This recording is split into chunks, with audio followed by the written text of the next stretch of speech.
ஆளாகியிருந்த நேரத்திலும் லக்ஷ்மிகாந்தன் வக்கீல் மற்றும் போலீஸ் இடையே நடந்த சம்பவத்தை விளக்கி வாக்குமூலம் அளித்தார். பின்னர் அரசு மருத்துவமனையில் அனுமதிக்கப்பட்ட லக்ஷ்மிகாந்தன் வயிற்றில் இரத்தப்போக்கு நிற்காத காரணத்தினால் சிகிச்சை பலனின்றி உயிரிழந்தார். சந்தேகத்தின் பெயரில் போலீசார் 6 நபர்களை கைது செய்தனர். இதில் தியாகராஜ பாகவதர், NS கிருஷ்ணன் மற்றும் ஸ்ரீ மல்லு நாயுடுவும் அடங்குவர். வழக்கு விசாரணையின் முடிவில் பாகவதர் மற்றும் NS கிருஷ்ணன் உட்பட 4 குற்றவாளிகள் என தீர்ப்பு வெளியானது. இதை எதிர்த்து பாகவதர் மற்றும் NS கிருஷ்ணன் மேல்முறையீடு செய்தனர். மதராஸ் உயர்நீதிமன்றமும் இவர்களது தீர்ப்பை உறுதி செய்தது. பின்னர் அன்று உச்சபட்சமாக கருதப்பட்ட லண்டன் பிரைவி கவுன்சிலில் மேல்முறையீடு செய்தனர். இந்த வழக்கில் பிரைவி கவுன்சில் தீர்ப்பு அளிப்பதற்குள் இவர்கள் ஏற்கனவே 30 மாதங்கள் சிறையில் கழித்திருந்தனர்.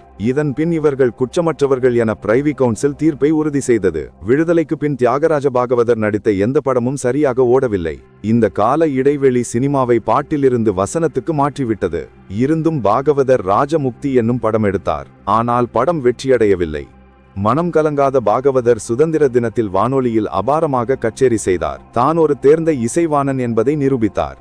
ஆனாலும் 1952இல் வந்த அவரது படங்களான அமரகவியும் ஷியாமளாவும் சினிமாவின் மாற்றங்களை உள்வாங்கவில்லை.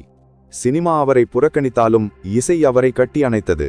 கபாலீஸ்வரர் கோயில் கச்சேரிக்கு மனித கடல் போல் கூட்டம் கூடியது. 1944இல் சிறைக்கு செல்லும் முன் இவர் 10 படங்களுக்கும் மேல் நடிக்க ஒப்பந்தமாகியிருந்தார். இந்த கொலை வழக்கில் தண்டனை பெற்ற பிறகு தனது வாழ்நாளில் இவர் நடித்த மொத்த படங்களின் எண்ணிக்கையே 14 என்ற எண்ணிக்கையில் சுருங்கியது. வழக்கு நடத்தவே தியாகராஜ பாகவதர் தனது சொத்தில் பெரும் பகுதியை செலவழித்தார். தனது கடைசி நாட்களை இரத்த கொதிப்பு மற்றும் நீரிழிவு பிரச்சனைகளில் அவதியுற்று வந்தார். பாகவதரின் கடைசி காலம் மிகவும் சோகமயமானது.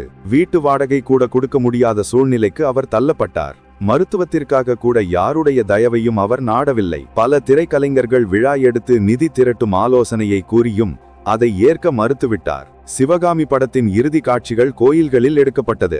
அக்காட்சிகளின் பொழுதே அவர் அதிக நலிவடைந்திருந்தார். அவரின் காட்சிகளுக்கு வாயசைக்க முடியா நிலைமைக்கு தள்ளப்பட்டவரானார். கண்கள் பழுதடைந்த நிலையில் காட்சிகளில் நடிக்க தடுமாறினார். இறப்பதற்கு 10 நாட்களுக்கு முன்னர் இவர் பொள்ளாச்சியில் ஒரு இசை கச்சேரி நடத்தியதாகவும் அங்கே இவரது கச்சேரிக்கு வந்த ஒருவர் நீரிழிவு குணமடைய அளித்த மருந்து சரியாக வேலை செய்யாமல் இவரது உடல்நிலை மேலும் மோசமடைய காரணமானது என்றும் அறியப்படுகிறது.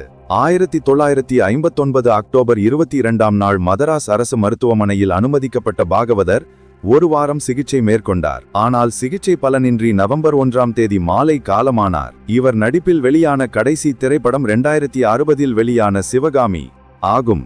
இன்றும் அவரின் திரைப்பாடல்களை கேட்கும் ரசிகர்கள் இருக்கின்றனர். அமெரிக்காவின் பிலடெல்பியா மாகாணத்தில் இவருக்கு ரசிகர்கள் இன்றளவிலும் உள்ளனர். இவருக்கென தனி ரசிகர் மன்றமும் அங்கு உள்ளது என்பது இவரின்